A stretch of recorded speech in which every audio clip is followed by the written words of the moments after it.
komitmen untuk memberikan jaminan hak perlindungan dan pemulihan terhadap korban pelanggaran hak asasi manusia berat yang terjadi di masa lalu menjadi salah satu janji Presiden Joko Widodo yang sudah digaungkan sejak pertama kali beliau menduduki kursi kekuasaan pada tahun 2014.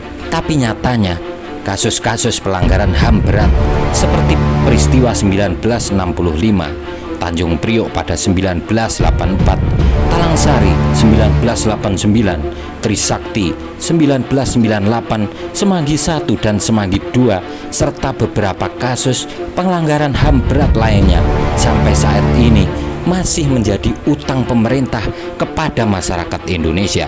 Hingga saat ini belum ada langkah konkret dilakukan untuk menyelesaikan kasus-kasus tersebut secara adil dan tuntas. Korban dari pelanggaran HAM tersebut belum juga mendapatkan perlindungan dan keadilan yang layak.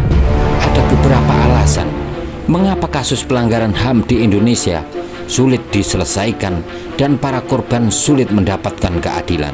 Yang pertama adalah kuatnya impunitas hukum. Indonesia pernah memiliki satu regulasi penting, yakni Undang-Undang Nomor 27 Tahun 2004 tentang Komisi Kebenaran dan Rekonsiliasi yang bertujuan untuk mengungkapkan kasus-kasus pelanggaran HAM dan memenuhi hak-hak korban sehingga penderitaan korban dapat terobati. Tetapi pada tahun 2006 Mahkamah Konstitusi mencabut undang-undang tersebut karena dianggap bertentangan dengan Undang-Undang Dasar 1945 dan tidak memberikan kepastian hukum. Walaupun kini RUU KKR tengah digodok kembali di parlemen atas usulan Komnas HAM, putusan MK kala itu dinilai telah meruntuhkan harapan untuk pengungkapan kebenaran. Dilema pada perangkat hukum tersebut menggambarkan adanya belenggu impunitas hukum karena rezim reformasi sekarang masih terkontaminasi oleh para pelaku pelanggaran HAM berat di masa Orde Baru. Langgengnya impunitas disebabkan kuatnya arus politik yang mempengaruhi aspek penegakan hukum, sedangkan ranah politik sendiri masih dikuasai oleh para pelaku. Pengaruh tersebut mengontaminasi berbagai macam proses penegakan hukum secara in abstrakto, yaitu proses formulasi kebijakan penegakan hukum.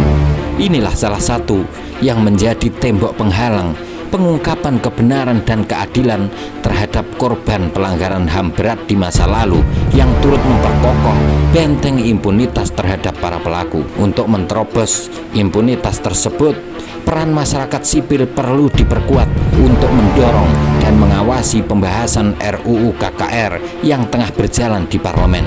Kemudian, demi memutus rantai impunitas dari dalam kelembagaan, pemerintah bersama otoritas terkait seperti DPR perlu menerapkan mekanisme seleksi rekam jejak yang ketat terhadap pejabat-pejabat yang akan mengisi jabatan-jabatan di badan dan lembaga negara. Yang kedua adalah lemahnya implementasi hukum. Implementasi aturan yang ada saat ini tidak cukup memadai untuk memenuhi hak-hak korban pelanggaran HAM berat secara komprehensif. Padahal Indonesia sudah memiliki Undang-Undang Nomor 26 Tahun 2000 tentang pengadilan HAM yang mengatur ketentuan pemberian kompensasi atau restitusi serta jaminan perlindungan lainnya. Selain itu, juga terdapat ketentuan lebih lengkap tentang pemberian kompensasi dan restitusi tersebut diatur di dalam pasal 98 Kitab Undang-Undang Hukum Acara Pidana dan pasal 7 Undang-Undang Nomor 13 Tahun 2006 tentang perlindungan saksi dan korban. Sayangnya pemenuhan kompensasi dan restitusi tersebut belum diberlakukan secara efektif dan efisien. Hal ini karena menurut Undang-Undang Pengadilan HAM, kompensasi dan restitusi akan diberikan melalui putusan pengadilan. Peristiwa 1965 sebagai contoh, yang korban atau keluarganya sudah menanti lebih dari 50 tahun, namun tidak juga mendapatkan kepastian hukum. Para korban masih harus menunggu keputusan pengadilan terlebih dahulu untuk bisa mendapatkan haknya. Tidak berjalannya proses peradilan ini yang pada akhirnya menghambat proses pemulihan bagi para pelanggar HAM berat. Penyelesaian pelanggaran HAM melalui skema KKR pada dasarnya mengedepankan jalur non-yudisial atau tanpa persidangan. Terdapat beberapa langkah yang seharusnya dilakukan. Pertama, to forget and forgive, melupakan dan memaafkan, yaitu meniadakan proses pengadilan dan melupakan masa lalu. Melupakan dan memaafkan tanpa proses hukum mungkin pilihan yang diinginkan para pelaku. Model ini tidak hanya kontradiktif dengan harapan korban, tapi juga akan melanggengkan impunitas dan tidak memberikan efek jera. Yang kedua adalah never to forget, never to forgive, tidak melupakan dan juga tidak memaafkan. Artinya, peristiwa masa lalu akan diproses secara hukum. Para pelaku akan diadili dan apabila terbukti bersalah maka dijatuhi hukuman. Yang ketiga adalah never to forget but to forgive, tidak melupakan tetapi kemudian memaafkan.